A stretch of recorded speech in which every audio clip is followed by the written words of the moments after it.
Now, I do hope that yesterday you paid attention to the part where I was explaining the judgment of Pulukuri Kotia versus King Emperor, and you understand the basic principle that how the recovery statements are to be used under Section 27. It is very important that you understand that because today we'll be dealing with the more complex nuances that lie within Section 27. All right. Now, the purpose of this lecture of Section 27 would be to make your knowledge a step above everyone who are your equals in the law field. All right. So, the discussion today would be very detailed and we'll be dealing with every single aspect that lies within Section 27. All right. Now, the first case that we need to come at is State and City of Delhi versus Navjot Sandhu alias Afsan Guru. All right. It was decided on 4th August 2005. Now, here the Supreme Court reiterated the principle that was laid down in Pulukuri Kotia. So, just for the sake of recapitulation, I will reiterate it again. So, the judgment reads the operative part, which talks about the principle of Section 27. It reads the application of Section 27 is not contingent on recovery of a physical object. Section 27 embodies the doctrine of confirmation by subsequent events. The fact investigated and found by the police consequent to the information disclosed by the accused amounts to confirmation of that piece of information. Only that piece of information which distinctly supported by the confirmation is rendered relevant and admissible under Section 27. The physical object might have been already recovered, but the investigative agency may not have any clue as to state of things that surrounded that physical object. In such an event, if upon the disclosure made, such state of things or fact within his knowledge in relation to such physical objects are discovered, then also it can be said to be a discovery of fact within the meaning of 27. The other aspect is that pointing out of a material object by the accused himself is not necessary in order to attribute discovery to him. ध्यान दीजिएगा, pointing out of a material object by the accused himself is not necessary in order to attribute discovery to him. A person who makes a disclosure may himself lead the investigation officer to the place where the object is concealed. That is one clear instance of discovery of fact. But the scope of Section 27 is wider. Even if the accused does not point out the place where the material object is kept, the police, on the basis of information furnished by the accused, may launch an investigation which confirms the information given by the accused. अब confirmation कैसे होगा? By recovery of that fact या object. Even in such a case, the information furnished by the accused becomes admissible against him as per Section 27, provided the correctness of information is confirmed by a subsequent step in investigation. At the same time, facts discovered as a result of investigation should be such as are directly relatable to the information. Now, as explained by Supreme Court as well as by Privy Council, normally Section 27 is brought into operation when a person is in police custody, produces from some place of concealment some object said to be connected with a crime, of which the information is given to the accused. The concealment of the fact which is not known to the police is what is discovered by the information and lends assurance that the information was true. तो क्या discover होता है? The concealment of the fact which is not known to the police earlier is what is discovered by the information and lends assurance that the information was true. क्योंकि general principle discovery statement का ये होता है कि a fact which has already been discovered can not be rediscovered. ये general principle होता है. और जब भी मैं बोलूँ कि कोई चीज़ जनरल प्रिंसिपल होती है तो इसका मतलब आप ऑटोमेटिकली समझ जाइए कि उसके एक्सेप्शंस भी होंगे. ठीक है, लेकिन वो फैक्ट और सर्कमस्टेंसेस के बेसिस पे होते हैं. एक्सेप्शंस आपको अभी रेलेवेंट नहीं है आपके पर्पस के लिए. Now continuing, the Supreme Court further elaborates that no witness with whom some material fact such as weapon of murder, stolen property or other incriminating article is not hidden or sold or kept and which is unknown to the police can be said to be discovered as a consequence of the information furnished by the accused. These examples are, however, only by the way of illustration and are not exhaustive. What makes the information leading to discovery of the witness admissible is the discovery from him of the things sold to him or hidden or kept with him, which the police did not know until the information was furnished to them by the accused person. A witness cannot be said to be discovered if nothing is to be found or recovered from him as a consequence of the information furnished by the accused, and the information which disclose the identity of the witness will not be admissible. फिर इसी judgement ने एक बहुत ही important point से deal किया था, वो था जॉइंट और साइमल्टेनियस डिस्क्लोजर का. ठीक है, जॉइंट और साइमल्टेनियस डिस्क्लोजर ऑर्डिनरली पार्लेंस में इसका मतलब ये होता है कि मान लीजिए दो अक्यूज्ड हैं, दोनों ही एक डिस्कवरी स्टेटमेंट या डिस्क्लोजर स्टेटमेंट देते हैं, तो फिर सवाल ये उठता है कि रिकवरी जो हुई वो किसके स्टेटमेंट के बेसिस पे हुई. आप कंफ्यूज हो जाओगे ना, क्या अक्यूज्ड ए के बेसिस पे हुई या अक्यूज्ड बी के बेसिस पे हुई, है ना. तो इसके बारे में भी सुप्रीम कोर्ट ने एलैबोरेट किया था और ये जजमेंट बहुत बड़ी अथॉरिटी है साइमल्टेनियस डिस्क्लोजर पे.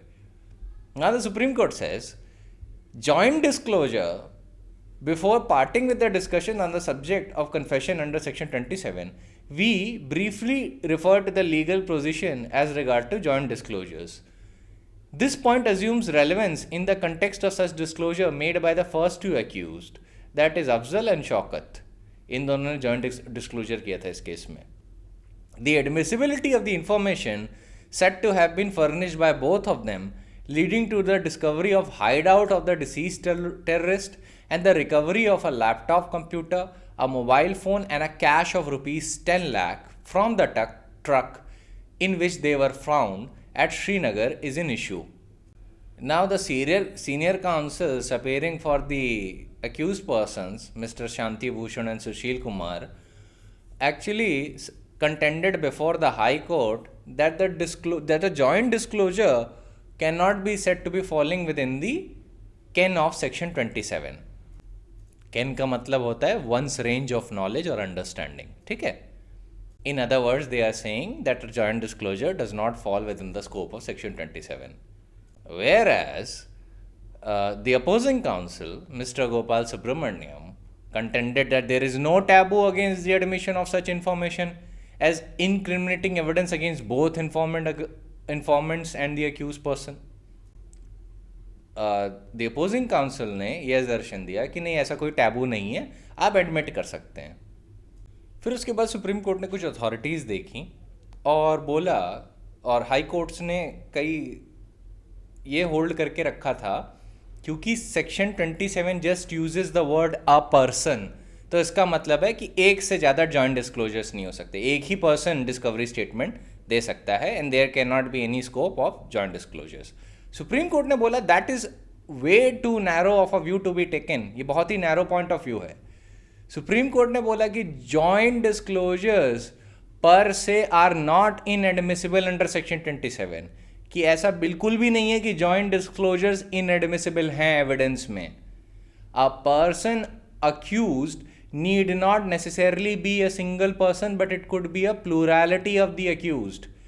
It seems to us that the real reason for not acting upon the joint disclosure by taking resort to section 27 is inherent difficulty in placing the reliance on such information supposed to have been emerged from the mouths of two or more accused at the same time.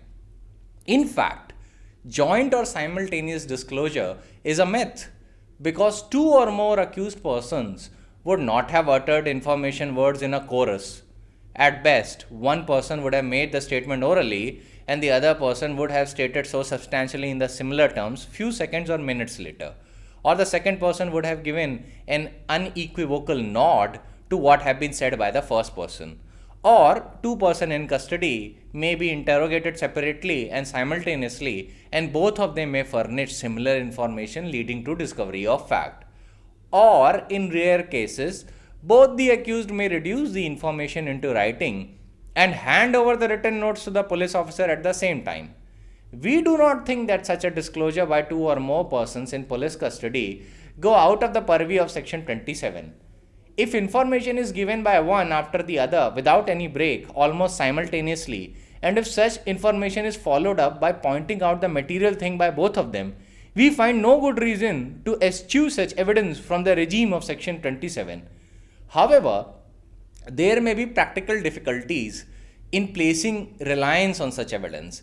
It may be difficult for the witness, generally the police officer, to depose which accused spoke the words and in what sequence. In other words, the deposition in regards to the information given by the two accused may be exposed to the criticism from the standpoint of credibility and its nexus with discovery.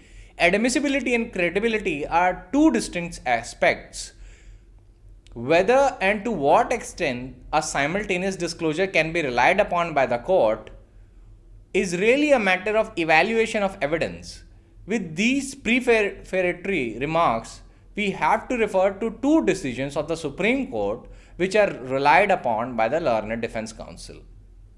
अब ये जो दोनों judgements हैं ये भी इसलिए बताने ज़रूरी हैं क्योंकि ये एक स्कीम में काम कर रहे हैं, ठीक है। अब ये पहला केस जो कोर्ट किया गया था सुप्रीम कोर्ट के सामने वो था Mohammed Abdul Hafeez versus state of Andhra Pradesh. अब इस केस में prosecution sought to rely on evidence that the appellant along with the other two accused gave information to the IO investigation officer that the ring, that was material object 1, was sold to the jeweler prosecution, and the jeweler was prosecution witness 3, in whose possession the ring was. Now prosecution witness 3 deposed that the four accused person whom he identified in the court came to his shop and they sold the ring for 325 rupees. And some days later, police inspector accompanied by the accused 1, 2, 3 came to his shop and the said accused asked the prosecution witness 3 to produce the ring which they had sold. Then he took the ring from the showcase and it was seized by the police inspector. The difficulty in accepting such evidence was projected in the following words by the Honorable Judge speaking for the Supreme Court. And he said, "Does this evidence make any sense? He says that the accused 1 to 4 sold him the ring. He does not say who had the ring and to whom he paid the money. Similarly, he stated that accused 1 to 3 asked him to produce the ring. It is impossible to believe that all spoke simultaneously. This way of recording evidence is most unsatisfactory, and we record our disapproval for the same. If the evidence otherwise confessional in character is admissible under Section 27 of the Indian Evidence Act, it is obligatory on the investigation officer to state and record who gave the information when he is dealing with more than one accused, what words were used by him, so that a recovery pursuant to the information received may be connected to the person giving the information so as to provide the incriminating evidence against the person." Supreme court ने इस judgement के reference के point में बोला ये judgement कहीं भी नहीं कहता कि simultaneous disclosure by more than one accused section 27 में आते ही नहीं है as a proposition of law. देखिए यहाँ पे बात एडमिसिबिलिटी की हो रही है और सुप्रीम कोर्ट ने कहा देखिए एडमिसिबिलिटी पे तो बार नहीं है, क्रेडिबिलिटी पे बार हो सकता है। The bar is not on admissibility. फिर दूसरा केस सुप्रीम कोर्ट के सामने कोर्ट किया गया वो है Ramkishan versus state of Bombay, AIR 1955, supreme court page number 104। अब इस केस में एडमिसिबिलिटी या जॉइंट डिस्क्लोजर का इशू डायरेक्टली तो कंसिडरेशन में नहीं आया था, लेकिन एक केस के कंटेक्स्ट में सुप्रीम कोर्ट ने एक ऑब्जर्वेशन दिया था which was in nature of obiter dicta कि while passing an observation, Supreme Court said that the High Court has rightly held that a joint statement by more than one accused was not contemplated. अब ये एक judgement थोड़ा problematic था for the जजेस। इसको देख के सुप्रीम कोर्ट ने बोला we can not understand this observation as laying down the law that the information almost simultaneous furnished by the two accused in regards to the fact discovered cannot be received in evidence under section 27. तो ये जो दोनों ही judgements थे जो एक तरीके से ऐसा व्यू किसी के दिमाग में डाल सकते थे कि सेक्शन 27 के अंदर जॉइंट डिस्क्लोजर्स नहीं आ सकते, इन दोनों से ही डिसएग्री करके सुप्रीम कोर्ट। तो आपको जॉइंट डिस्क्लोजर के मामले में आप जब भी लिखेंगे you will always quote the judgment of state and city of Delhi, ठीक है, वर्सेस नवजोत सांधु एलियास अफसान गुरु, ठीक है। अब नेक्स्ट इंपॉर्टेंट जजमेंट इस पॉइंट पे है, जॉइंट डिस्क्लोजर की अब बात नहीं कर रहा, जॉइंट डिस्क्लोजर का पॉइंट आपको समझा दिया, ख़त्म हो गया। तो जॉइंट डिस्क्लोजर को लेके आप इतना समझ लीजिए कि पूरे जजमेंट से आप क्या गैदर कर सकते हैं। पूरे जजमेंट से आप ये गैदर कर सकते हैं कि as far as joint disclosure is concerned, there is no bar to its admissibility, but there is a issue कि such evidence will not be very credible. अब देखिए, डिस्कवरी एविडेंस पे, डिस्कवरी स्टेटमेंट पे conviction base नहीं हो सकता है generally. अभी 2019 में एक शायद ऑफ जजमेंट था जस्टिस एन.वी. रमन्ना का, जिसमें उन्होंने कन्विक्शन कर दिया था। वो बहुत हेवीली क्रिटिसाइज जजमेंट है because it goes against the settled norm. जो पुलिकुरी कोटिया से लेके अभी तक जितने भी जजमेंट्स चल रहे हैं वो उनके खिलाफ जाता है। तो जजमेंट इज इंटायरली पर इनक्यूरियम, तो उसको तो इग्नोर ही करिए। वो एक ही एक ऑफ जजमेंट है जहाँ पे सोल सर्कमस्टेंसेस के बेसिस पे, वो डिस्कवरी स्टेटमेंट के सोल सर्कमस्टेंसेस के बेसिस पे सुप्रीम कोर्ट ने कन्विक्ट कर दिया था। That judgment is wrong. लेकिन जब हम उसकी बात करते हैं, इस केस की, state in city Delhi versus Navjot Sandhu की, तो आपको इसमें से जॉइंट डिस्क्लोजर को लेकर सिर्फ एक बात समझनी है, एडमिसिबिलिटी पे कोई बार नहीं है, पर क्रेडिबिलिटी पे इफेक्ट पड़ेगा। एक boiled form of speech record करना या अक्यूज के वर्ड्स में स्पीच ना रिकॉर्ड करना या दो अक्यूज का स्टेटमेंट एक ही कॉपी पे रिकॉर्ड करना इनएडमिसिबल नहीं होगा। जॉइंट डिस्क्लोजर्स इनएडमिसिबल नहीं होते। लेकिन क्या करेगा वो ये करेगा कि एक ऑलरेडी वीक लिंक की एविडेंशियरी वैल्यू और वीक कर देगा, ठीक है। और उसमें प्रोसिक्यूशन के ऊपर जो ऑलरेडी हैवी बर्डन होता है वो थोड़ा और बढ़ जाएगा। कोर्ट फिर और स्क्रूटनाइज करेगा ढंग से कि किसने स्टेटमेंट पहले दिया था, क्योंकि देखिए जिसने डिस्क्लोजर स्टेटमेंट दिया है, डिस्कवरी ऑफ फैक्ट उसी के खिलाफ रेलिवेंट होगा, whether it amounts to confession और नॉट। जिसने डिस्क्लोजर स्टेटमेंट दिया है, डिस्कवरी ऑफ फैक्ट उसी के खिलाफ रेलिवेंट होगा। तो जॉइंट डिस्क्लोजर में ये दिक्कत आ जाती है कि किसने पहले डिस्क्लोजर दिया। अच्छा, ये जॉइंट डिस्कवरी में ये दिक्कत ही क्यों है? वो दिक्कत इसलिए क्योंकि अगर फैक्ट ऑलरेडी डिस्कवर हो चुका है तो रीडिस्कवरी उसकी नहीं हो सकती, है ना। You can not use disclosure statement of one accused against the other accused. मान लीजिए अक्यूज्ड ए ने डिस्क्लोजर स्टेटमेंट दिया और फिर डिस्कवरी हो गई। अब पुलिस ऑफिसर चालाक बनते हैं कंफर्म करने के लिए कि क्या अक्यूज बी को भी पता है ये सारी बातें, उससे भी सवाल जवाब करते हैं। अक्यूज बी भी वही सेम डिस्क्लोजर स्टेटमेंट देता है और पुलिस को ऑलरेडी पता है कि भाई वेपन्स या जितने भी स्टोलन आर्टिकल्स थे सब ऑलरेडी रिकवर किए जा चुके हैं। तो फिर अगर पुलिस ऑफिसर एक ऑलरेडी डिस्कवर्ड फैक्ट को रीडिस्कवर करने की कोशिश करेगा तो they can not use that statement against B, क्योंकि ओरिजिनल डिस्कवरी हो चुकी है ए के डिस्क्लोजर स्टेटमेंट पे। जॉइंट डिस्क्लोजर में ये दिक्कत आती है कि यही नहीं पता चलता कि किसने पहले बोला, ठीक है।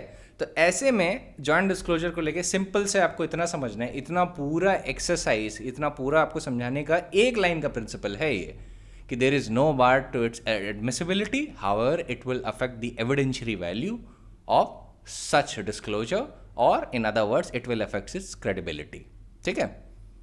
Now I come to the next important judgment, जो है Mohammed Inayatullah versus state of Maharashtra.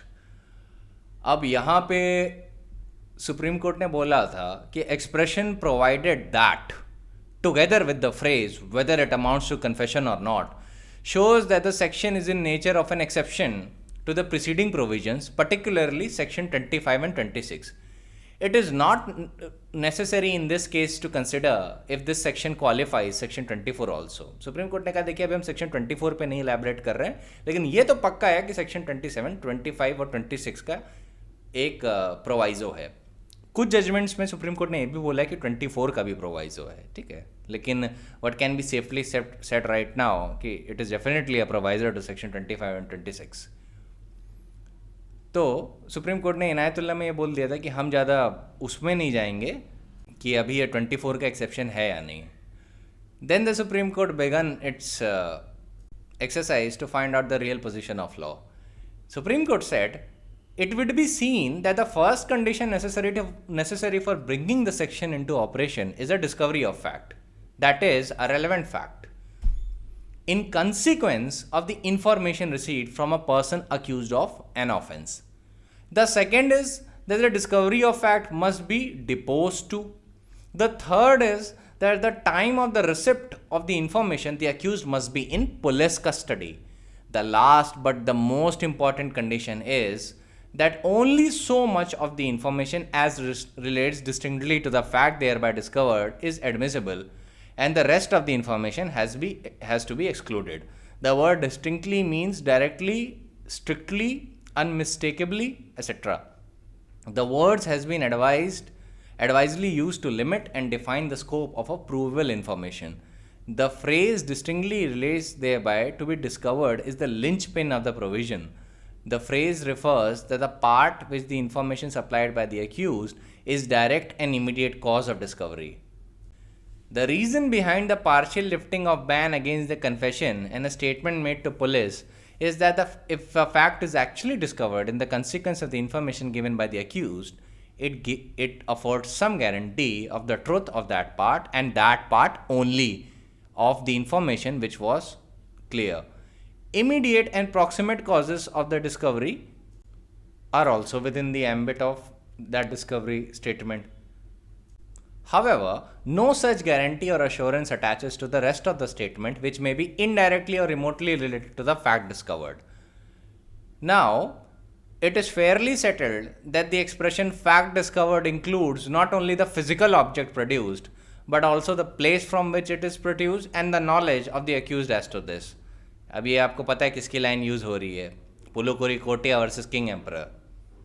अब मैं आपको एक बात बताता हूँ, जिनका जुडिशियल एग्जाम है ना, वो सिर्फ इतना ही फ्रेज का आंसर दे देंगे और पुलुकुरी कोटिया का जजमेंट कोट कर देंगे, और सेक्शन नंबर अगर उन्होंने सेक्शन और उसके इंग्रेडिएंट्स ढंग से कोट कर दिए और अलॉन्ग विद एलैबोरेटिंग ये किसका प्रोवाइजो है, कैसे काम कर रहा है, ये सब इतना बता दिया, आपको नंबर पूरे मिल जाएंगे.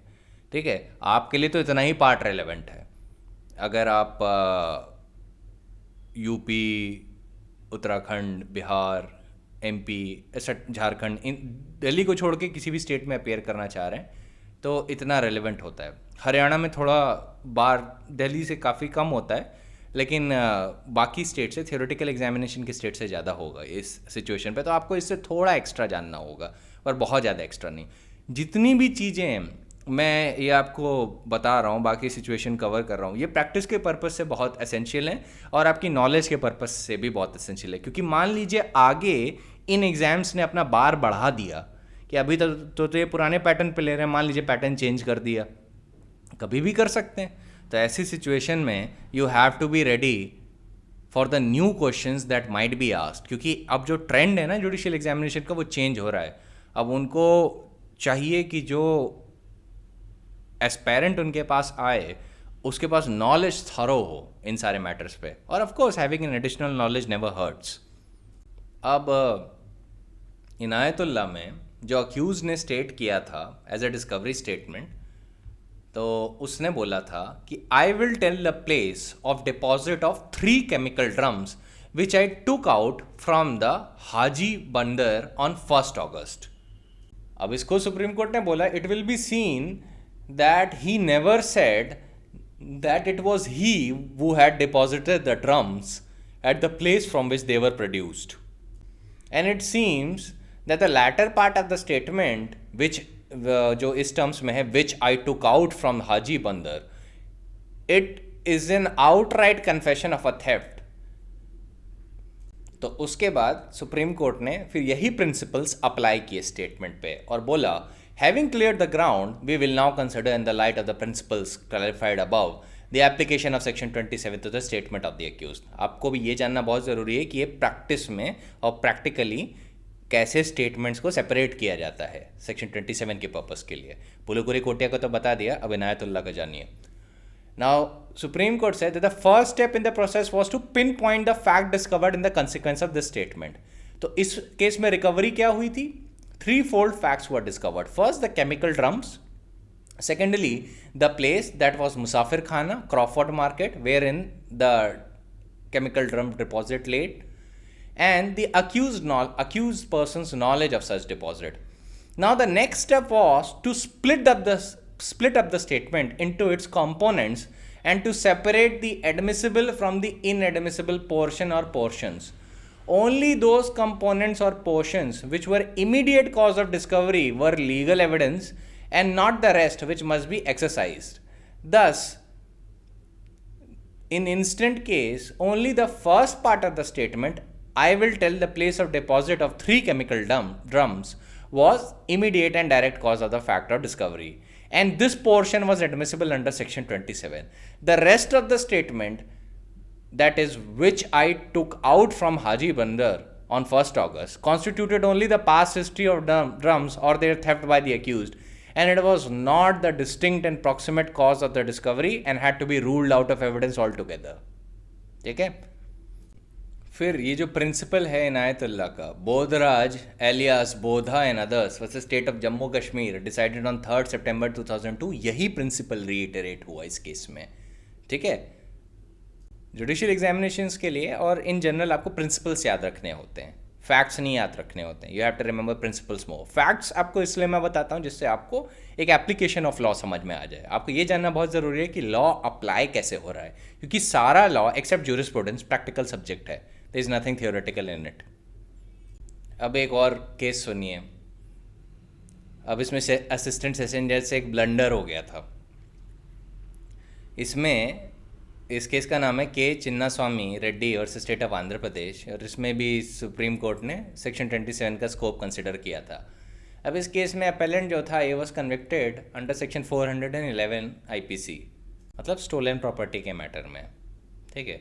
ही was tried along with the other persons who were convicted under section 457 and section 380 IPC.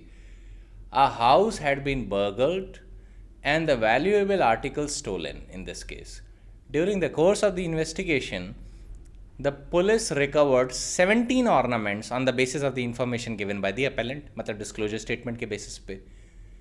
The other accused had also given information on the basis of which another stolen ornament was recovered. The assistant sessions judge came to the conclusion that the other accused has actually committed the housebreaking and has removed the ornaments from the house and burgled it and had handed over 17 of them to the appellant. He also came to the conclusion that the 17 ornaments recovered at the instance of the appellant were in his possession, and he therefore found him guilty under section 411 IPC. On appeal, the session judge held that the appellant has not been proved to be in possession of 17 ornaments which were recovered at his instance from the garden. According to the session judge, the full statement of the appellant that he would show the place where he had hidden them मतलब ornaments, was not admissible. तो session जज के हिसाब से ये line admissible नहीं थी. He would show the place where he had hidden the ornaments. The session judge held that part of the statement of the appellant which related to his having hidden the ornaments was inadmissible. Now, after the High Court ordered a retrial, and on the basis of that, an appeal came before the Supreme Court. तो यहाँ पे supreme court ने जो session जज का interpretation था वो पूरी तरीके से ओवर रूल किया था. अब आप देखिए, कहना नहीं चाहिए, बट अब आप सोच सकते हैं कि ऐसा एप्लीकेशन ऑफ लॉ से ऐसा लगता है कि जैसे पुलुकुरी कोटिया का जजमेंट या कोई भी इंपॉर्टेंट जजमेंट पढ़ा ही नहीं गया है इस पॉइंट पे, तभी आप ऐसा इंटरप्रिटेशन कर सकते हैं. अब सुप्रीम कोर्ट के सामने भी यही कंटेंशन लिया गया था इस केस में कि where he had hidden them inadmissible as it amounted to an admission by the accused that he was in possession of them, and it should be rejected on that ground because the statement related distinctly to the fact discovered irrespective of the question as to whether it amounts to confession or not. Supreme Court ने कहा there is no doubt that the portion of the alleged confession of the statement extracted by us would be admissible in evidence. ये जो line है ना, he would show the place where he has hidden them, the ornaments. Supreme court ने कहा this is admissible in evidence. Supreme court ने बोला the words where he had hidden them are not at par with the words with which I stat the deceased, जैसा कि पुलुकुरी कोटिया के judgement में बताया गया है. These words, namely where he had hidden them, have nothing to do with the past history of the crime and acts distinctly relating to the actual discovery that took place by the virtue of statement. It is, however, urged that in a case where the offense consists of possession, even the words where he had hidden them would be inadmissible, as they would amount to an admission by the accused that he was in possession. There are, in our opinion, two answers to this argument. In the first place, Section 27 itself says that where the statement distinctly relates to the discovery, it would be admissible whether it amounts to confession or not. In the second place, These words by themselves, though they may show possession of the appellants, would not prove the offense, for after articles have been discovered, the prosecution still has to show that the articles recovered are connected with the crime. That is, in this case, the prosecution will have to show that they are stolen property.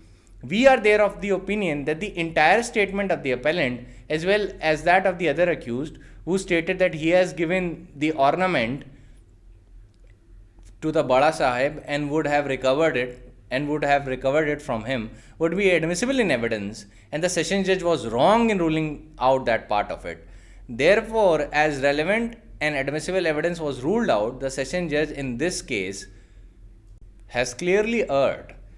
And this is a fit case where the High Court would be entitled to set aside the finding of acquittal in revision.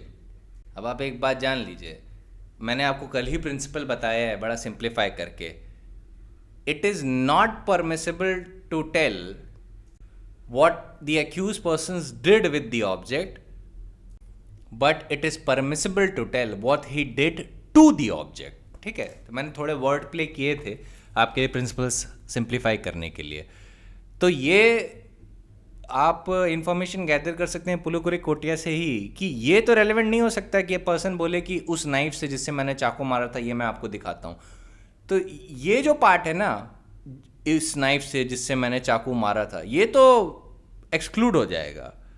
लेकिन आगे का part कि मैंने चाकू छुपाया है और चलिए मैं आपको दिखाता हूँ, ये रेलेवेंट होगा, क्योंकि we can reduce the entire point of Pulukuri Kotia into a single line, and that is, it is that part which relates to what the accused did to the object and not what he did with the object is relevant under section 27.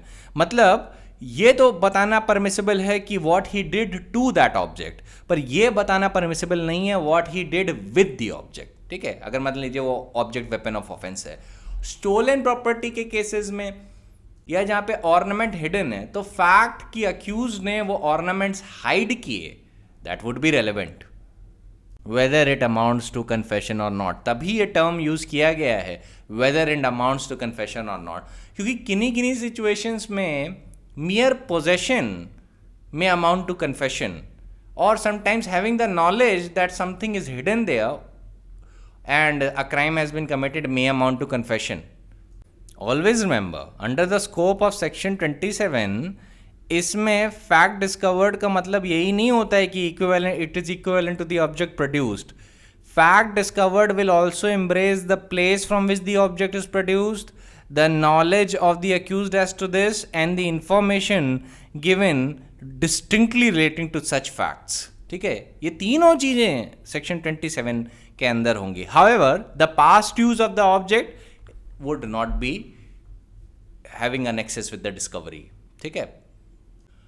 अब जाफर हुसैन दस्तगीर versus state of Maharashtra में भी same principle ही रिटेरेट हुए. पुलुकुरी कोटिया हमेशा coat होता है हर judgement में, उसके बिना तो कभी भी कंप्लीट ही नहीं हो सकता सेक्शन 27 का कोई भी judgment, even for the supreme court. Same principle reiterated हुए. अब मैं बताता हूँ इसमें डिस्कवरी स्टेटमेंट क्या था. इसमें एक एग्जाम्पल दिया सुप्रीम कोर्ट ने, और वो बहुत इंपॉर्टेंट एग्जाम्पल है. सुप्रीम कोर्ट ने बोला है the accused is charged with theft of articles और receiving stolen articles within the meaning of section 411 IPC and states to the police, I will show you the articles at the place where I have kept them, and the articles are actually found there. There can be no doubt that the information given by him lead to discovery of a fact, that is keeping of the articles by the accused at the place mentioned. The discovery of the fact deposed to in such a case is not the discovery of the article, but the discovery of the fact that the articles were kept by the accused at a particular place. In principle, there is no difference between the above statement and that made by the appellant in this case, which in effect is, इस case में जो statement दिया गया था वो ये था, I will show you the person to whom I have given the diamonds exceeding 200 in number. The only difference between the two statements is that a named person is substituted for the word place where the article is kept. In neither case are articles or the diamonds alone are fact discovered. अब इसी context में मैं आपको कुछ चीज़ें inform करता हूँ. कुछ नाम अब आप याद कर लीजिए. मतलब याद कर लेना उस सेंस में कह रहा हूँ कि आपके पास समझने के पर्पस के लिए है। अब यहाँ पे सुप्रीम कोर्ट ने वही प्रिंसिपल रिटरेट करके बोला कि देखें क्या डिस्कवरी ऑफ फैक्ट इसमें क्या है। So in order to find out the extent of the knowledge of the police as to whereabouts of the diamond, court ने बोला it is necessary to look at the testimony of SI Gaur and Pawri. तो ये दोनों investigation officer थे, sorry SI Gaur actually IO था, investigation officer था, और Pawri advertisement manager था ऑफ द बॉम्बे समाचार। तो गौड़ ने, एसआई गौड़ ने ट्रायल के दौरान बोला कि he took up the investigation at about 11 PM at the night of 9 November 1965। और फिर इन्वेस्टिगेशन के बाद उसने अक्यूज्ड पर्सन्स को अरेस्ट किया, और उसी आफ्टरनून को he visited a newspaper named Bombay समाचार, उसके ऑफिस में पहुंचा, बॉम्बे समाचार प्रेस के ऑफिस में पहुंचा, और एडवर्टाइजमेंट मैनेजर पावरी जो है उससे उसने कुछ इन्फॉर्मेशन ऑब्टेन की in order to know the whereabouts of one person name DS Pareek. अब वो उसको ट्रेस तो नहीं कर पाए एसआई, लेकिन फर्स्ट और सेकंड अपेलेंट का उन्होंने अच्छे से इंटरोगेशन किया, और उसके बाद पंच विटनेस को बुलाया और अपेलेंट्स के कुछ स्टेटमेंट रिकॉर्ड किए। फिर इनको अक्यूज नंबर 3 मिल गया जो बॉम्बे रेलवे स्टेशन पे थे, और उन्हीं की पोजीशन में डायमंड मिला।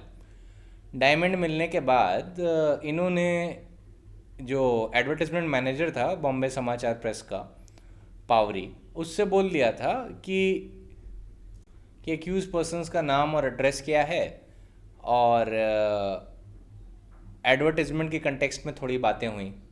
अभी एडवर्टाइजमेंट का कंटेक्स्ट अभी आगे थोड़ा रेलेवेंट होने वाला है। क्रॉस एग्जामिनेशन में डिफेंस लॉयर ने एसआई से पूछा, एसआई गौड़ से, कि आप पावरी से कब मिले थे। तो एसआई ने एडमिट किया कि he contacted Pawri at about 3 PM on 10 November, but उसने पावरी को ये नहीं बोला था कि एडवर्टाइजमेंट मटेरियल को प्रोड्यूस करो, और ना ही ऐसा कोई मटेरियल एसआई को दिखाया गया। एसआई ने बस इतना ही डिपोज किया कि उनके हिसाब से उन्होंने सिर्फ पावरी से name and address of the persons पूछा था, वो have given an advertisement material at Pawri's office, और पावरी ने उन दोनों का नेम और एड्रेस अपनी मेमोरी से बताया। अब पावरी का एविडेंस क्या था। अब देखिए क्रॉस एग्जामिनेशन होता कैसे और फिर एविडेंस अप्रिशिएट कैसे हो रहा है, ये आपको समझना ज़रूरी है सेक्शन 27 के कंटेक्स्ट में, पर और भी चीज़ें समझिए। पावरी ने एविडेंस दिया कि 2 पर्सन्स उसके पास आए थे 10 नवंबर 1965 को for the purpose of putting in the advertisement relating to the finding of a packet of diamonds. According to Pavari, the 2 persons has given him a text of an advertisement to be published along with the covering letter signed by one and countersigned by the other, and the third accused was one of the person who had met him at his office, and that the covering letter as well as the advertisement material had been signed by both the persons who have met him. उसके बाद उन persons ने advertisement के लिए कुछ पैसे दिए, पैसे सबमिट किए ऑफिस में, और उनमें से एक पर्सन ने एक कार्ड प्रोड्यूस किया, और कार्ड पे दाऊद सुलेमान का नाम लिखा था, और एडवर्टाइजमेंट का टेक्स्ट ऐसे रीड करता था, a diamond packet has been found at the Bombay central railway station on 9 November 1965, please contact Bombay Samachar by proving identity and paying the charges for public notice. ये एडवर्टाइजमेंट था। अब देखिए पुलिस इंस्पेक्टर कह रहा था कि मुझे पता नहीं था इस कैसे किसी भी तरीके के एडवर्टाइजमेंट के बारे में। पावरी ने फिर आगे बोला कोर्ट के सामने कि that the Bombay central railway station advertisement पे लिखा था, और उसके अंदर एक प्लेस अंडरस्कोर्ड हुई थी, वो थी मस्जिद बंदर। इन क्रॉस एग्जामिनेशन पावरी ने बोला कि जो 2 पर्सन उसके पास डायमंड लेके आए थे वो डायमंड को न्यूज़पेपर ऑफिस में ही छोड़ना चाहते थे, पर न्यूज़पेपर ऑफिस ने मना कर दिया ऐसा करने से। फिर he stated that the advertisement was published on the morning of 11th, but this was not done because the police has given instructions to the contrary. Police ने मना कर दिया था कि आप एडवर्टाइजमेंट मत पब्लिश करना, ठीक है।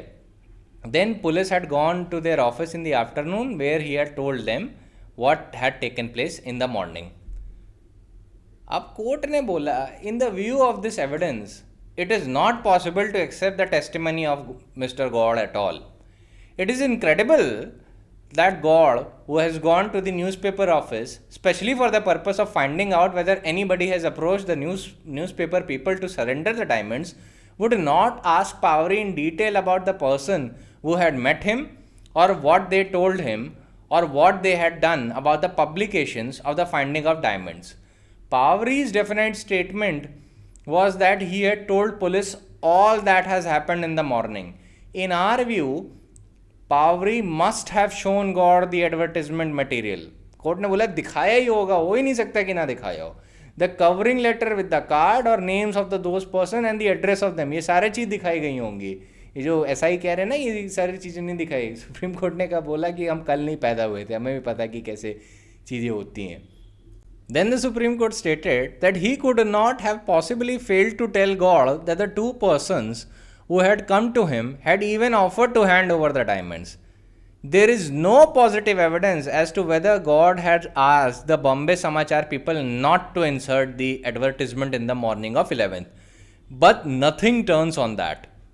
It was 11 o'clock in the morning when Parekh and the accused number 3 had gone to the newspaper office, and it was about at 3 in the afternoon that God met Pavri for the purpose of making inquiries. God's statement that Pavri has given him Parekh's address from memory cannot be accepted. Besides, it is absurd to suggest that God would not have asked Pavri to show him the documents made over by Parekh and the accused number 3, or that he would have any reluctance on the part of Pavri to tell God about it when he knew that the police were making investigations about the packet of diamond picked from the pocket of someone who had lodged the complaint with the police. Fir court continued, said that in our view, God must have learned that Parekh or the accused number 3 had the custody of the diamonds. Therefore, the statement of the appellant that the accused number 3 had the custody of the diamonds would not be something unknown to the police, so as to constitute a fact deposed as discovered in the consequence of the information received from the appellant. इसीलिए मैं आपको ये part पढ़ना चाह रहा था. ये case, इस केस का जो प्रिंसिपल है, प्रिंसिपल तो उन्होंने वही बताया है जो होता है, लेकिन जो फैक्ट्स पे आंसर है ना, ये उस पॉइंट पे आंसर था कि अगर फैक्ट ऑलरेडी पता है, डिस्कवर हो चुका है, तो उसकी रीडिस्कवरी नहीं होती है. Supreme court said that a fact deposed to be discovered in the consequence of information received would not be something which is already known to the police. Then there was no discovery of any fact deposed by the appellant within the meaning of 27. If the police has gone to the office of Bombay Samachar and had not learned of the complicity of the third accused with the crime, the statement of the appellant would amount to information received from him relating to the discovery of diamonds in the custody of the accused number 3. फिर court ने operative part में बोला, in the result although the statement might otherwise has been admissible. Court ने बोला otherwise अगर दूसरे तरीके से देखे तो एडमिट हो जाता अगर ऑलरेडी डिस्कवरी और या पुलिस को रियल पोजीशन ना पता होती. But in the facts there was no discovery of a fact connecting appellant with the receipt of diamonds which were stolen within the meaning of section 27 of the Evidence Act, because the police already knew the third and fourth accused had the diamonds. The appeal must be allowed and the appellant are to be directed to be set at liberty. अब देखिए ये case पढ़ के मुझे थोड़ा बुरा भी लगा. अब देखिए कितने ऑनेस्ट लोग हैं जो डायमंड ढूंढने के बाद डिपोज करने आए हैं कि किसी का डायमंड गिर गया है ढूंढ लो, अब उनको गलत केस में फंसाया जा रहा है और ये मैटर सुप्रीम कोर्ट तक गया. अब इमेजिन कर लीजिए how much these people might have suffered. अब वो भी एक अच्छा काम करने निकले थे तब. और क्यों फंसाया गया इनको? इसलिए फंसाया गया क्योंकि देखिए एग्जीक्यूटिव में क्या है ना, पुलिस साइड पे कि the more convictions you score the better your promotion aspects. इसलिए जनरली आप पुलिस हर केस में चार्जशीट ही भेजते देखते हैं. बहुत रेयरली वो एफआईआर भेजती है, फाइनल रिपोर्ट भेजती है, नेगेटिव रिपोर्ट भेजती है, पर मेजॉरिटी वो चार्जशीट ही भेजेगी, पॉजिटिव रिपोर्ट ही भेजती है. इसीलिए तो ये भी रियलिटी है प्रैक्टिकल प्रोसीजर्स की. अब एक सवाल आता है कि क्या रिकवरी स्टेटमेंट के बेसिस पे कन्विक्शन हो सकता है सिर्फ अगर कोई और एविडेंस नहीं है, सिर्फ इतना ही एविडेंस है कि recovery has been made in pursuance to statement of the accused admissible under section 27 of the Indian evidence act. क्या इसके बेसिस पे कन्विक्शन हो सकता है? तो आपको तो इसका आंसर अभी से ही पता होगा, नो, नहीं हो सकता अगर ये सोल एविडेंस है. It is a link in the chain of circumstances but it can not be a sole ground on which the conviction can be based. ये रूल ऑफ प्रैक्टिस है. अब इसका एक ही ऑफ जजमेंट है जो पिछले I think 2019 में he held हुआ था, और वो जजमेंट पूरी तरीके से पर इनक्यूरियम है, उस पर कभी भी मत रिलाई करिएगा. अब इसका रीज़न क्या है कि डिस्क्लोजर स्टेटमेंट पे कन्विक्शन क्यों नहीं हो सकता? ये क्वेश्चन का आंसर बहुत अच्छे से हैंडल किया था सुप्रीम कोर्ट ने दिल्ली एडमिनिस्ट्रेशन वर्सेस बालकृष्णन और Mohammad Inayatullah Khan versus state of Maharashtra. इन्हीं दोनों को कंसिडर करते हुए state of Karnataka versus David Rosario में भी ये क्वेश्चन का आंसर दिया गया. और क्वेश्चन का आंसर आप सिंपली ऐसे समझ लीजिए कि आप प्रीसीडिंग सेक्शन देखिए 27 के. सेक्शन 27 तो प्रोवाइजो की तरह शुरू होता है, पर इसके प्रीसीडिंग सेक्शन देखिए, सेक्शन 25, 26 देखिए, 24 देखिए. अब लेजिस्लेचर इतना एफर्ट क्यों लगा रहा है कि भाई आप कन्फेशन पुलिस को देंगे तो क्या कहते हैं अमान्य है, और पुलिस की कस्टडी में अगर कन्फेशन देंगे तो वो भी अमान्य है unless it has been given to the magistrate. क्यों इतने रिस्ट्रिक्शन लगा रहा है? क्योंकि there is a fear in the mind of the legislature that the undue police influence or the coercion can be used by the police in order to extract confession from the accused persons. और अगर section 27 ही soul circumstance बन सकता ना, तो बहुत आराम से police बहुत आराम से ये जो बार है ना सेक्शन 25 और 27 का आराम से अपलिफ्ट कर लेती. तभी सेक्शन 27 का स्कोप पुलुकुरी कोटिया ने बहुत छोटा रखा था. क्या कहते हैं प्राइवी काउंसिल ने भी और सुप्रीम कोर्ट ने भी ये बात बोली थी कि अगर इतनी ही चीज़ चाहिए, क्या कहते हैं कन्फेशन को पूरी तरीके से मान्य कराने के लिए कि एक डिस्कवरी ऑफ द फैक्ट हो जाए, तो लेजिस्लेचर को भी पता है कि बहुत आराम से पुलिस ऐसा कर सकती है. तो जितने भी प्रीसीडिंग सेक्शंस हैं they would lose their effect in practice. So the object of the provision of section 27 is to provide for admission of the evidence which but for existence of this section could not be because of the consequence of the preceding sections. The basic idea embedded in section 27 of the Indian Evidence Act is the doctrine of confirmation by subsequent events. The doctrine is founded on the principle that if any fact is discovered, as search is made on the strength of any information obtained from the prisoner, such discovery is a guarantee that the information supplied by the prisoner is true. The information might be confessional or non-inculpatory in nature, but if it relates to the discovery of fact, it becomes a reliable information. And फिर Supreme Court reiterated the same old principle and said that fact discovered envisaged in this section embraces the place from which the object was produced, the knowledge of the accused as to it, but the information given must relate distinctly to that effect. Similarly, no doubt the information permitted to be admitted in evidence is confined to that, the portion of the information which distinctly relates to the fact thereby discovered. But the information to get admissibility need not be so truncated as to make it insensible or incomprehensible. अच्छा ये भी line important है कि इतना भी ऐसे भी आपको सेक्शन एकदम मैथमेटिकल एक्यूरेसी से नहीं काटना है कि जो स्टेटमेंट है वही पढ़ा ही नहीं जा रहा है, इनसेंसिबल बन गया स्टेटमेंट. तो मतलब थोड़ा एकदम प्रैग्मेटिज्म को लेके आपको चलना है. ऐसा भी नहीं आपको स्टेटमेंट काटना होता है where the statement becomes so truncated that it becomes insensible या incomprehensible. The extent of the information admitted should always be consistent with the understandability. अच्छा एक एकेडमिक पॉइंट नोट कर लीजिएगा कि पुलुकुरी कोटिया ने जिस रेशियो को अप्रूव किया था ना, जो फैक्ट है, जितने भी चीज़ें हैं और जितनी भी चीज़ें मैंने पुलुकुरी कोटिया और बाकी चीज़ों के बारे में बताया है, एकेडमिक पर्पस के लिए आप ये जान लीजिए कि पुलुकुरी कोटिया ने सुखान वर्सेस द क्राउन का जो रेशियो था वो अप्रूव किया था इस बात पे. ठीक है, even the Pulukuri Kottaya is the locus classicus on 27, लेकिन सुखान वर्सेस क्राउन का रेशियो अप्रूव किया था मेन पुलुकुरी कोटिया केस में. ठीक है, Pulukuri Kottaya versus king emperor में. तो ये बस जान लीजिएगा, कभी कभी हो सकता है सवाल आ जाए प्रीलिम्स में या इंटरव्यू में, हो सकता है कोई जज आपसे पूछ ले. अब आपके दिमाग में क्यूरियोसिटी ये भी आ सकती है कि फैक्ट के अंदर ये नॉलेज ऑफ द अक्यूज्ड कैसे आ जाता है. तो आपको याद रखनी चाहिए कि section 3 of the Indian evidence act में फैक्ट की डेफिनेशन क्या दी गई है. उसमें फिजिकल फैक्ट भी आते हैं, which can be perceived bye senses, और साइकोलॉजिकल और मेंटल कंडीशन भी आती है। ये बात आपको याद रखना चाहिए। दैट इज़ वाई अक्यूज्ड की नॉलेज भी उसके रेशियो में आती है सेक्शन 27 के। फिर नेक्स्ट केस इन लाइन है, वो है Himachal Pradesh administration versus Shri Om Prakash, decided on 7 December 1971। अब इसमें जो सुप्रीम कोर्ट है, सुप्रीम कोर्ट ने पोजीशन रिटरेट की, प्रिंसिपल्स रिटरेट की, और फिर बोला कि information which does not distinctly connect the fact discovered or that portion of information which merely explains the material thing discovered is not admissible under section 27 and cannot be proved.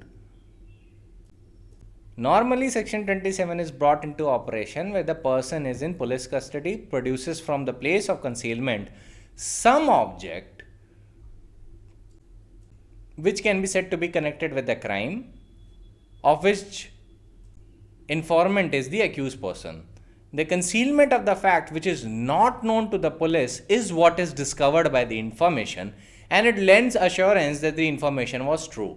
No witness with whom some material facts such as a weapon of murder, stolen property, or other eliminating article is not hidden, sold, or kept, and which is unknown to the police can be said to be discovered as a consequence of the information furnished by the accused. These examples are just by the way of illustration. What makes the information leading to the discovery of the witness admissible is the discovery from him of the things sold to him or hidden or kept with him, which the police did not know until the information was furnished to them by the accused person. A witness cannot be said to be discovered as nothing is found or recovered from him as a consequence of the information furnished by the accused, and the information which disclose the identity of the witness will not be admissible. ये case एक और point पे authority है कि ऐसा कोई rule of practice या rule of law नहीं है कि अगर रिकवरी स्टेटमेंट हो रहा है तो हर बार रिकवरी के दौरान अलग अलग पंच विटनेस होने चाहिए। ठीक है, ऐसा कोई रूल ऑफ लॉ नहीं है। इस पॉइंट को हिमाचल प्रदेश एडमिनिस्ट्रेशन वर्सेस ओम प्रकाश में भी बोला गया था, और Khujji alias Surendra Tiwari versus state of Madhya Pradesh में भी बोला गया था। मैं आपको बता देता हूँ कि देखिए, जब भी डिस्क्लोजर स्टेटमेंट होता है तो ऑर्डिनरली क्या होता है कि पुलिस अपने साथ पंच विटनेस को लेके जाती है जो कोरॉबोरेशन के पर्पस के लिए मदद करते हैं पुलिस की, क्योंकि ऑर्डिनरली प्रैक्टिस में आप देखेंगे कि पुलिस जो है ना, पुलिस का जो स्टेटमेंट है ना, कोर्ट उसको शक की निगाह से देखता है जनरली। तो जिससे इंडिपेंडेंट कोरॉबोरेशन हो जाए तो हमेशा पंच विटनेस को लेके जाती है पुलिस। ठीक है, पर ऐसा कोई रूल ऑफ लॉ या प्रैक्टिस नहीं है कि हर रिकवरी के दौरान पे एक डिफरेंट सेट ऑफ पर्सन को ले जाना चाहिए या डिफरेंट पंचेस को ले जाना चाहिए। अब एक ही तरीके के पंचेस को वो 6-7 लोकेशन पे ले जा सकते हैं in order to have a recovery. ठीक है, there is no injunction in law for using the same set of witness being present at the successive inquiries if nothing could be urged against them. अब खुज्जी एलिया सुरेंद्र तिवारी के case में क्या हुआ था कि same set of panch witness ने 3 discovery को simultaneously witness किया था जो अलग अलग लोकेशन से बरामद हुई थी। इसमें एक ब्लड स्टेन्ड एक्स थे, क्लोथ्स थे जिस पे ब्लड लगा था। तो यही कंटेंशन उठाया गया था कि पंच विटनेस अलग अलग होने चाहिए थे, रिलाई नहीं कर सकते रिकवरी स्टेटमेंट पे। सुप्रीम कोर्ट ने कहा ऐसा बिल्कुल भी नहीं है कि पंच विटनेस हर केस में अलग अलग होने चाहिए, और ऐसा कोई रूल ऑफ लॉ नहीं है जो ऐसा पुलिस को रिक्वायर करता है। अब इस पे एक और केस लीजिए पंच विटनेस पे भी, वो है Modan Singh versus state of Rajasthan, 31 अगस्त 1978 को डिसाइड हुआ। अब इस केस में क्या हुआ था कि फायर्ड कार्ट्रिजेस की रिकवरी हुई थी। ठीक है, और इसमें जो पुलिस ऑफिसर था he was accompanied by some respectable members of the village.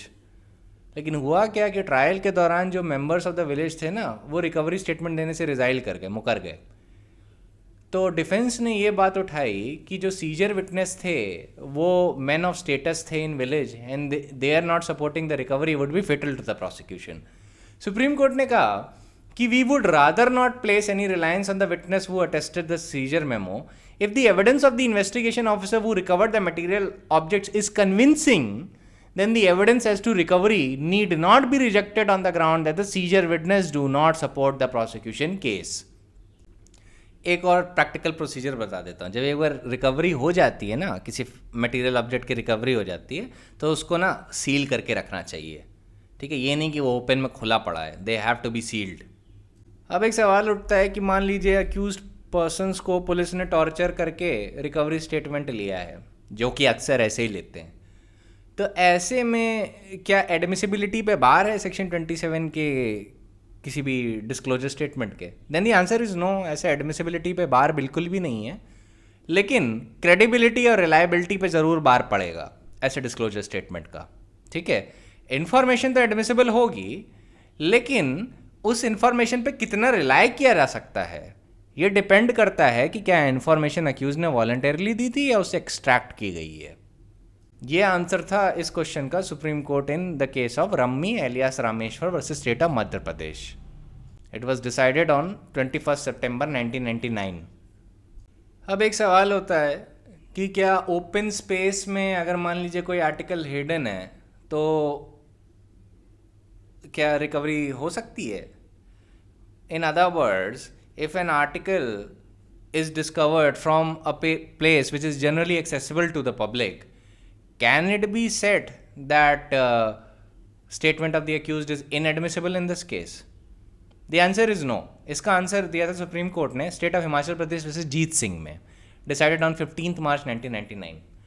अब यहाँ पे सुप्रीम कोर्ट ने बोला कि it is a fallacious notion that when recovery of an incriminating article was made from a place which is open or accessible to others, it would vitiate the evidence under section 27 of the Indian Evidence Act. Any object can be concealed in a places which are open or accessible to the others.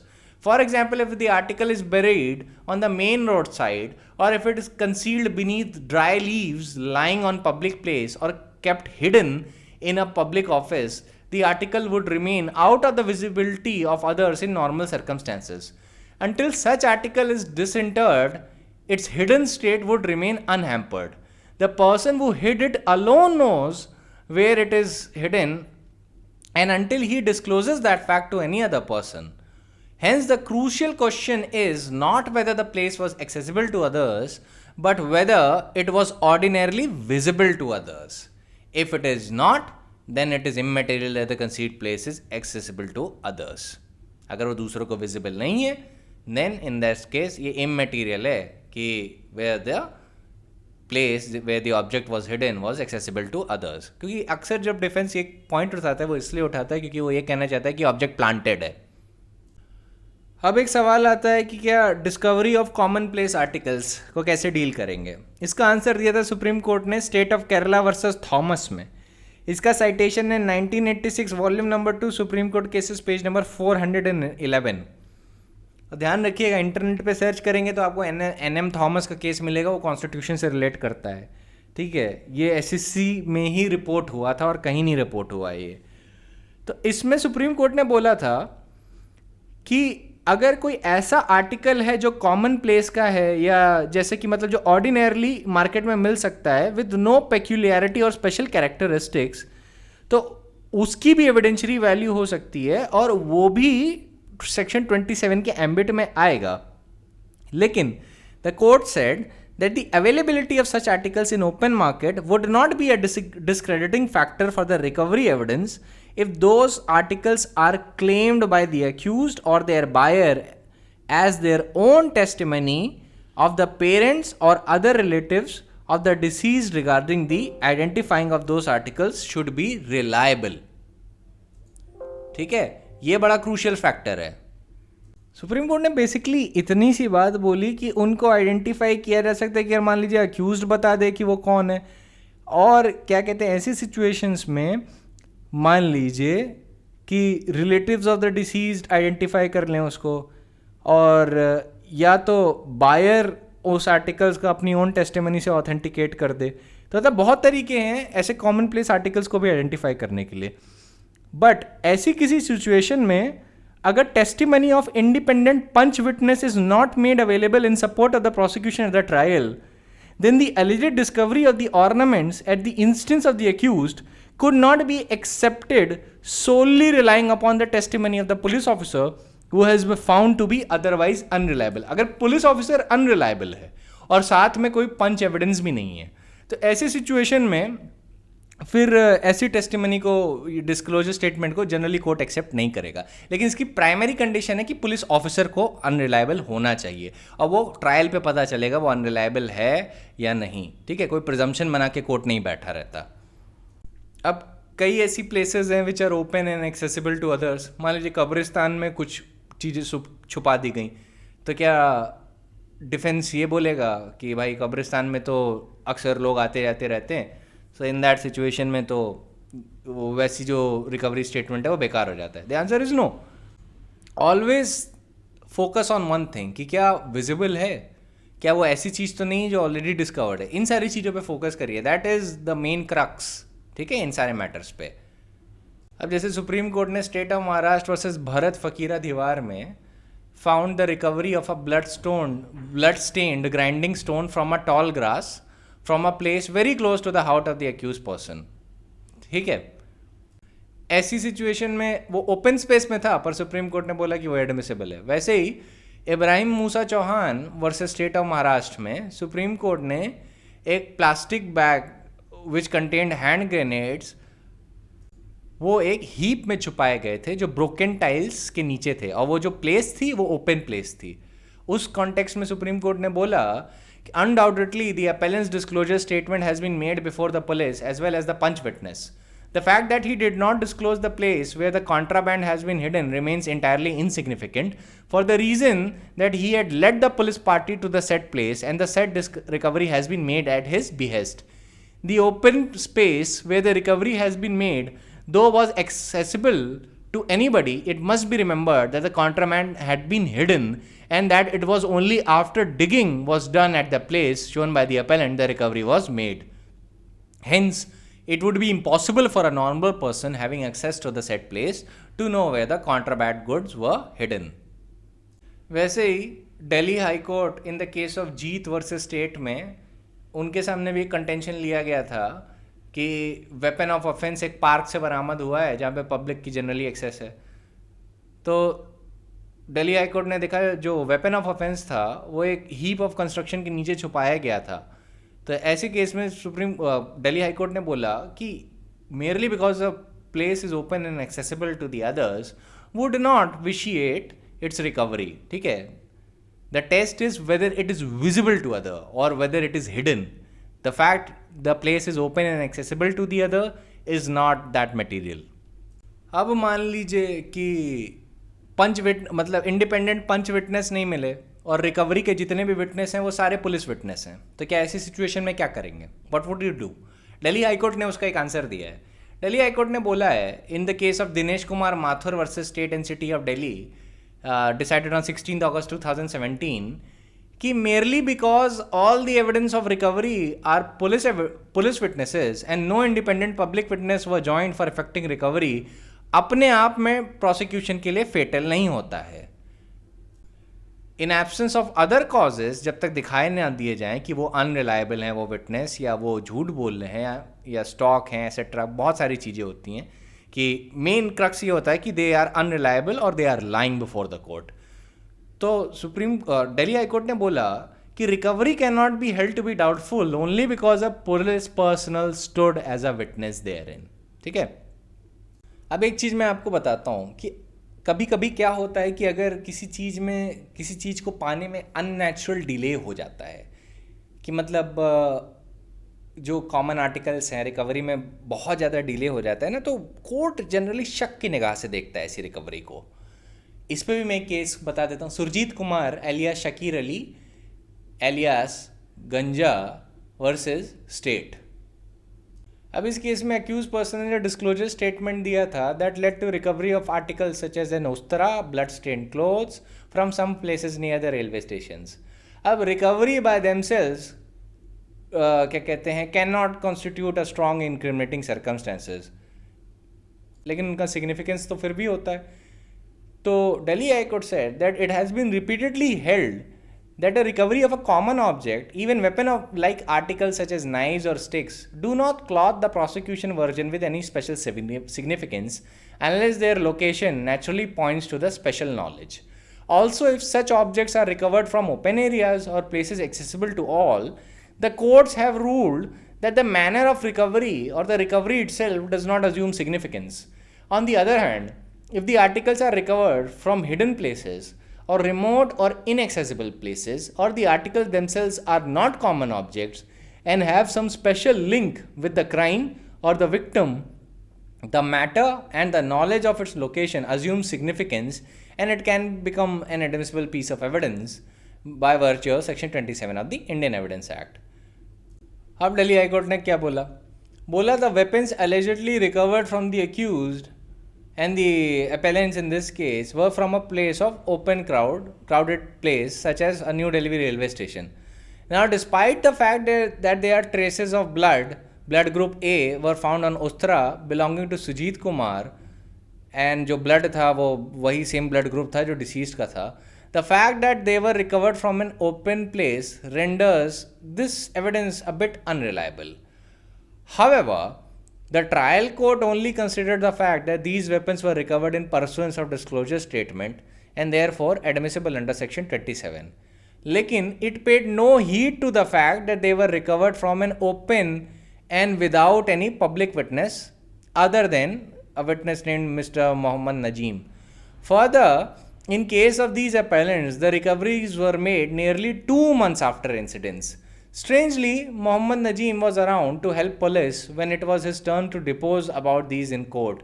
Mysteriously and perhaps conveniently for the prosecution, he went missing. अचानक से गायब हो गए, court में आई नहीं. This aspect has to be kept in mind because there is a singular lack of any public witness.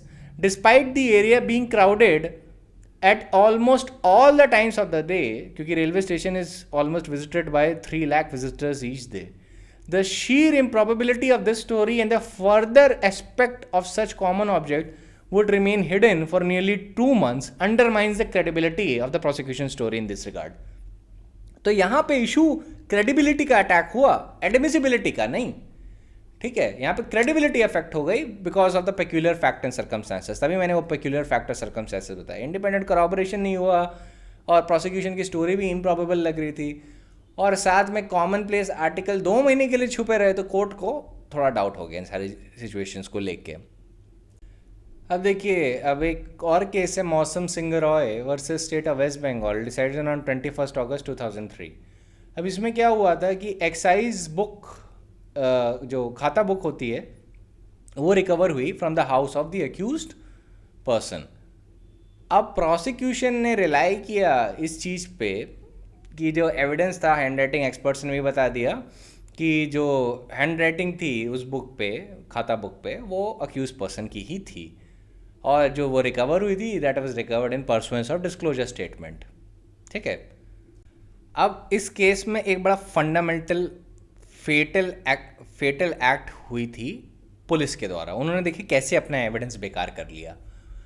अब हुआ क्या कि हाउस से रिकवरी हुई, पुलिस ने पंच विटनेस को बाहर रखा, खुद अंदर गए, चीज़ लेके आ गए. ठीक है, डिस्क्लोजर स्टेटमेंट और फैक्ट रिकवर करके आ गए.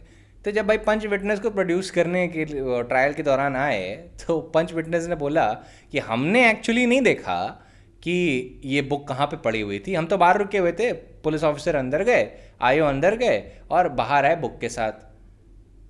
तो कोर्ट ने बोला so panch witness have not seen exactly from the house where this book was recovered and only spoke of the fact that Ayo came out the house with the book and told them that he recovered it from the room of Mausam, that is accused number 1. तो ऐसे में तो defence का काम आसान हो गया, वो तो बड़े आराम से कह सकते हैं ये डॉक्यूमेंट प्लांटेड है, डिस्कवरी स्टेटमेंट में आता ही नहीं है. फिर सुप्रीम कोर्ट ने बोला that the very purpose of requiring a punch to witness the recovery is to see that the independent witness vouchsafe of the fact that a particular thing was recovered from a place where the prosecution alleges it has been found. It is absolutely necessary for these punch witnesses to see and observe from where exactly these articles are recovered. It is not sufficient if the IO produce certain articles and inform the punch witness that he has recovered from it from a particular place, unless the actual place of recovery from where the article was recovered is seen by the punch witness. In absence of the same, the signatures on the recovery of Panchnama becomes useless in proving the recoveries. In the instant case, we have noticed that the punch witness who signed the punchnama for recovery of the letter in the exercise book have specifically given their evidence under oath and stated that Ayo went inside their respective room or house and came out with articles and told the punch witness that he had recovered them. None of the punch witness has seen the actual recoveries as contended by the defense, and the prosecution has failed to establish recoveries as required under law. Now, the court said that the fact that the mother of accused number 1 has signed the recovery punchnama in regard to the exercise book, or mother of accused number 3 has signed the punchnama for the recovery of letter from the house of accused number 5, is of no consequence. They are not punch witness. Their evidence is not before the court. In such a situation, we agree with the learned counsel for the appellants that the recoveries are not established in the accordance with law and the same have to be ignored. अब देखिए, this is the fundamental fault of the investigation. फिर लोग कहते हैं conviction नहीं हो रहा. ऐसे इन्वेस्टिगेशन होगी तो कैसे कन्विक्शन होगा? और दिक्कत गवर्नमेंट की भी है भाई. जीएस पढ़ा के लॉ फील्ड में किसी को अपॉइंट करोगे तो यही होगा. नहीं पता है उन लोगों को. तो प्रॉपर तरीका ये, देर is a need of great overhaul कि भाई जो एग्जामिनेशन और सिलेक्शन प्रोसीजर्स है आप उसको पूरी तरीके से चेंज करिए. आईपीएस पुलिस ऑफिसर्स की फील्ड में लॉ मैंडेटरी होना चाहिए, और जब तक आप लॉ ग्रेजुएट नहीं है you shouldn't be able to apply for these fields. आप हिस्ट्री पढ़ के अगर आप लॉ एडमिनिस्टर करने निकलेंगे तो ऐसे ही मिस्टेक होते रहेंगे, और ऐसे ही फिर होता है कि भाई फिर कहते हैं कि इंडिया में क्राइम बढ़ा है, कन्विक्शन रेट कम हो, कन्विक्शंस नहीं होता. डिफेंस का काम तो आसान हो जाता है. डिफेंस क्यों प्रोसिक्यूशन की मदद करेगा? अब खुद देखिए कि एक सीजन्ड पुलिस ऑफिसर को, in this case supreme court खुद कह रहा है he doesn't know how to investigate a case properly. तो यही दिक्कत है. And this is the reason that people should be well versed in law in order to ensure that the rule of law remains in the society. तो जब तक आप law को बहुत अच्छे से ट्रीट नहीं करेंगे, स्पेशली द पब्लिक ऑफिसर्स, तब तक कुछ नहीं होने वाला. खैर, coming back to the next point. अब डिस्क्लोजर स्टेटमेंट में क्या एसटीडी बुक्स और ये सारी चीज़ें, या एक्सटीडी या लॉज रिकॉर्ड और handwritings in the register, ये सारी चीज़ें जो हैं क्या आ सकती हैं? The answer is yes. Abu Thahir and others versus state represented by inspector of police के केस में जो डॉक्यूमेंट्स थे जो रिकवर हुए थे वो एसटीडी बूथ से रिकवर हुए थे. और डॉक्यूमेंट्स में क्या था? लॉज का रिकॉर्ड, और जो होता है ना पुराने टाइम में एसटीडी बूथ हुआ करता था, तो आप वहाँ पे जाते थे तो पहले लिखते थे अपना नाम और कितने टाइम पे आप आए हैं, कितनी देर बात की है, तो वहाँ पे लिखते थे. और फिर वहीं पे ये लोग अपना थोड़ा इंक्रिमिनेटिंग एविडेंस भी अपना स्टोर करके रखे थे. तो उसके बेसिस पे कुछ रिकवरीज हुई. तो एसटीडी बूथ से भी अगर जो रिकवरीज होती हैं तो that is also with in the purview of section 27. ऐसा मत समझ लीजिएगा कि कोई ऐसा एरिया है जो सेक्शन 27 से बाहर है कि एसटीडी बूथ से हो गया तो उसमें नहीं आ सकता. उसमें भी वो चीज़ें आ सकती हैं. ठीक है. अच्छा, कभी कभी क्या होता है कि हो सकता है एक्यूज पर्सन ने कोई स्टेटमेंट ही नहीं दिया, और क्या कहते हैं पुलिस ने अपने आप जाके कोई फैक्ट डिस्कवर कर लिया, तो क्या वो डिस्क्लोजर स्टेटमेंट में आता है? नहीं. अगर कोई स्टेटमेंट नहीं दिया गया है तो there can never be a disclosure statement. अब कॉमन सेंस की बात है, पर अक्सर ऐसे पॉइंट सुप्रीम कोर्ट के सामने आ जाते हैं. जैसे इस पे केस लीजिए, वो है Bhimappa Jinappa Naganur versus state of Karnataka, decided on 25 February 1993. अब इसमें जो अक्यूज पर्सन था उसने कुछ बोला नहीं. उसने बस इतना बोला, कम विद मी. ठीक है. And thereafter the accused went to a particular spot near a stream, and वहाँ से उसने एक एक्स निकाली. तो यहाँ पे सुप्रीम कोर्ट ने बोला यहाँ पे डिस्कवरी ऑफ फैक्ट पहले हुआ और कोई डिस्क्लोजर स्टेटमेंट था ही नहीं, और ये कहना कम विद मी तो कभी भी डिस्क्लोजर स्टेटमेंट नहीं हो सकता. ठीक है. अब मैं इशू पे आ जाता हूँ कस्टडी के. अभी कस्टडी का इशू थोड़ा सा इंपॉर्टेंट है, जान लीजिए. अब ये ग्राउंड विक्रम सिंह में भी लिया गया था. Vikram Singh versus state of Punjab, that was decided on 25 January 2010. और सबसे पहले ये ग्राउंड लिया गया था state of Uttar Pradesh versus Deoman Upadhyaya में. ठीक है. और state of Uttar Pradesh versus Deoman Upadhyaya is a constitutional bench judgment. और कंस्ट्रक्टिव कस्टडी क्या सेक्शन 27 के परव्यू में आती है, उस पर लोकस क्लासिकस है. अब बहुत शॉर्ट आंसर अगर आपको एग्जाम के पर्पस के लिए जानना है तो इतना जान लीजिए कि what is envisaged by section 27 is the custody of the police officer, और ये बिल्कुल भी एसेंशियल नहीं है कि अक्यूज्ड को पहले फॉर्मली आप अरेस्ट करें या पहले अरेस्ट करें फिर कस्टडी में लें, ऐसी ज़रूरत नहीं है। ठीक है, मैं आपको देवमन उपाध्याय का केस आराम से बताता हूँ। अब देखिए, इसमें जो देवमन उपाध्याय थे, he was tried for murder of one Sukhdei, और इनके खिलाफ ये एविडेंस था, पूरा सर्कमस्टेंशियल की एविडेंस पे बेस केस था। पहला एविडेंस इनके खिलाफ ये था कि 18 की सुबह there was an altercation between the respondent Deoman Upadhyaya and Sukhdei. Respondent इसलिए है देवमन उपाध्याय क्योंकि स्टेट ऑफ यूपी अपील में गई है, तो स्टेट ऑफ यूपी अपेलेंट हुआ, देवमन उपाध्याय रिस्पोंडेंट हुए।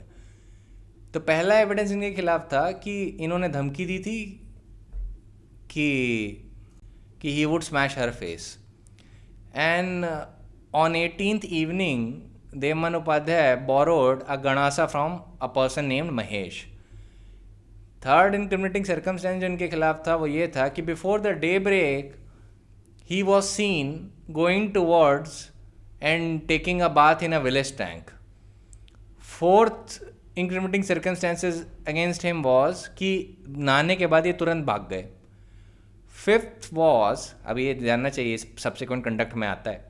Fifth was that he was arrested on 20th, and on 21st he offered to hand over the ganasa which he said to have thrown in the tank, and thereafter he took the ganasa out of tank। Sixth is that the ganasa was found to be stained with human blood।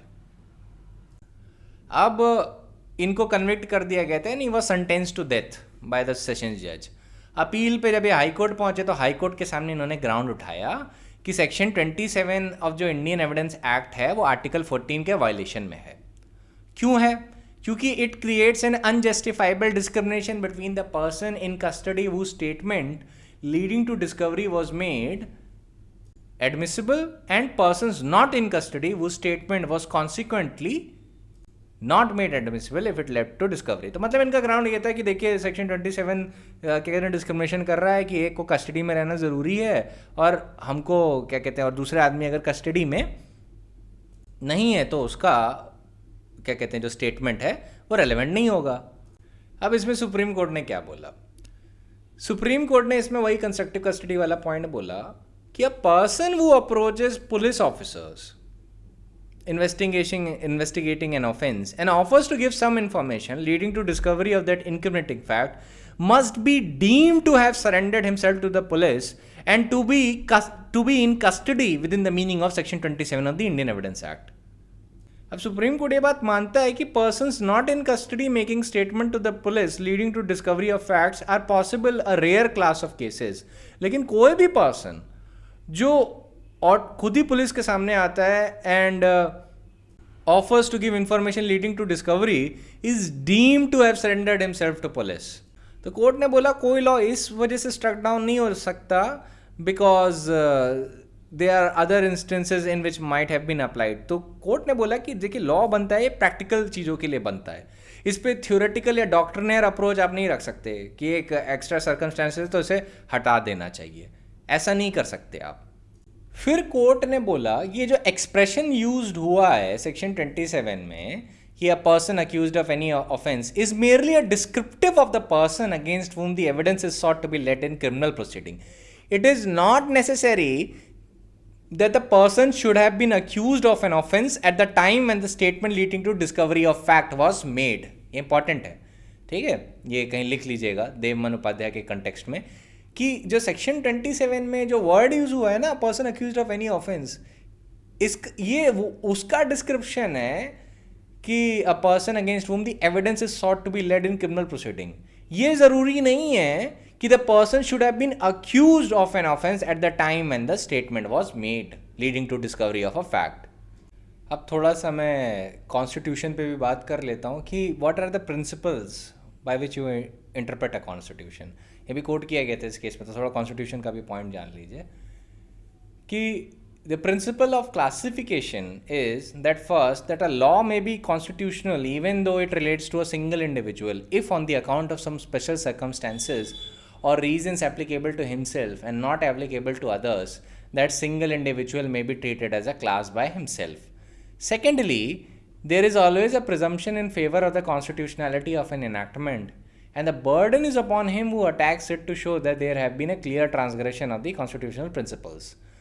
Third is that it must be presumed that the legislature understands and correctly appreciates the needs of its own people, and that the laws are directed to the problems made manifest by the experience, and that discriminations are based on adequate grounds.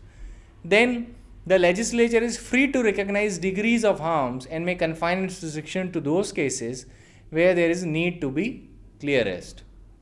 Then the next principle is that in order to sustain the presumption of constitutionality, the court may take into the consideration the matters of common knowledge, the matters of common report, the history of the times, and may even assume every state of facts which can be conceived existing at the time of legislation. And lastly, while good faith and knowledge of the existing condition on the part of the legislatures are to be presumed, if there is nothing on the face of the law or surrounding circumstances brought to the notice of the court on which any classification may be reasonably regarded as based, the presumption of constitutionality cannot be carried to the extent of always holding that there must be some undisclosed and unknown reasons for subjecting certain individuals or corporations to hostile discriminatory legislations. Justice Hidayatullah ने भी इसमें judgement दिया था. I think उनका judgement सबसे ज़्यादा practical है इस केस में.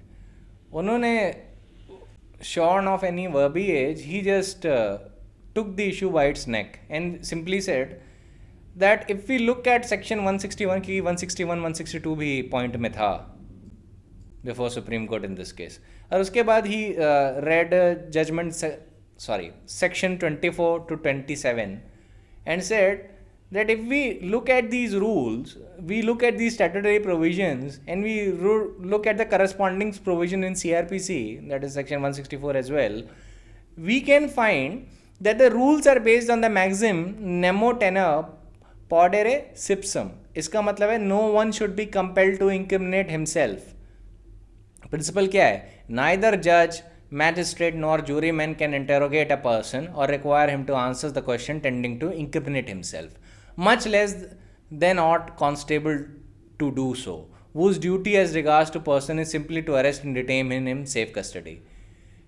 लॉर्ड ब्रैम्पटन ने एक पॉइंट पे कहा था, there is however no objection to a constable listening to a mere voluntary statement which the prisoner desires to make and repeating such statement in evidence, nor there is an objection to his repeating in evidence any conversation he may have heard between prisoners and other person, but he ought not to say anything or does to invite or encourage an accused person to make any statement without first cautioning him that he is not bound to say anything tending to criminate himself, and anything he says can be used against him. Perhaps the best maxim with respect to an accused person is, keep your ears and eyes open and your mouth shut. अब छोटे छोटे points और बचे हैं, जल्दी जल्दी मैं deal कर लेता हूँ आपके लिए. कभी पुलिस जो है ना अक्सर क्या करती है कि स्केच ऑफ द प्लेसेस भी बनाती है जहाँ से रिकवरी हुई. तो क्या स्केच मैप अगर नहीं प्रिपेयर हुआ तो क्या एविडेंशियरी वैल्यू बीट हो जाएगी, क्या कहते हैं, रिकवरी की. ये इशू था दिल्ली हाई कोर्ट के सामने. The case name is Vishnu versus state and city of Delhi. It was reported in 2001 criminal law journal page number 4006. अब इसमें अक्यूज ने डिस्क्लोजर स्टेटमेंट पुलिस को दिए थे, पुलिस पार्टी को दिए थे, और पब्लिक विटनेस भी स्पॉट पे गए थे जहाँ से वेपन ऑफ ऑफेंस रिकवर हुआ. अब पुलिस क्या थी, स्केच मैप बनाना भूल गई, लेकिन the fact of recovery was testified by the other witness. तो कोर्ट ने कहा कि मेरे लिए because sketch map was not there, that is not sufficient to doubt the recovery. ठीक है. अब NDPS एक्ट में मान लीजिए किसी ने डिस्क्लोजर किया और उसके परसुएंट में कई जगह से ड्रग बरामद हो गए, वो भी रेलेवेंट होगा. ठीक है. So I think I have dealt with all of the substantial issues that lie within section 27, and it was a complex discussion. That is why I never wanted to complete this discussion yesterday, क्योंकि मैं चाहता था कि पहले आप basic समझने में थोड़ा ध्यान दीजिए, तभी ये लेक्चर 27 का बेसिक्स मैंने पहले डील कर लिया था, और यहाँ पे मैं स्पेसिफिक इंस्टेंस के पॉइंट ऑफ व्यू से समझाऊंगा. तो मेजॉरिटी आपके इलस्ट्रेशन थे. अब लगभग हर केस जो देखेंगे आप देखेंगे केस लॉ रीइटरेट हो रहा है time and again, principles reiterate हो रहे हैं. आपको भी ये समझना है, आप कई फैक्ट्स एक सिंगल लाइन में क्या कहते हैं समराइज कर सकते हो. लेकिन जब तक आपको उसका एप्लीकेशन नहीं पता चलेगा, जब तक आपको ये नहीं पता चलेगा कि उसको कैसे यूज़ करना है, तब तक आपको बहुत दिक्कत होगी. तो I think today we have dealt with every substantial point that lies within section 27. और ये पॉइंट्स मतलब सेक्शन 27 पे फाउंडेशन होने के लिए बहुत ज़रूरी हैं. ठीक है, इनके बिना तो फाउंडेशन ही नहीं हो सकती. So understand the lecture thoroughly. एक बार स्टडी नोट्स को रेफ़र करिएगा. And your topic of section 27 is complete. ठीक है, अब एक डाइंग डिक्लेरेशन एक अगला मेजर टॉपिक होगा. उसके बाद बहुत सारे सेक्शंस बड़े आराम से डील हो जाएंगे. छोटे छोटे टॉपिक्स हैं. ठीक है, so that is it for today. I will see you tomorrow.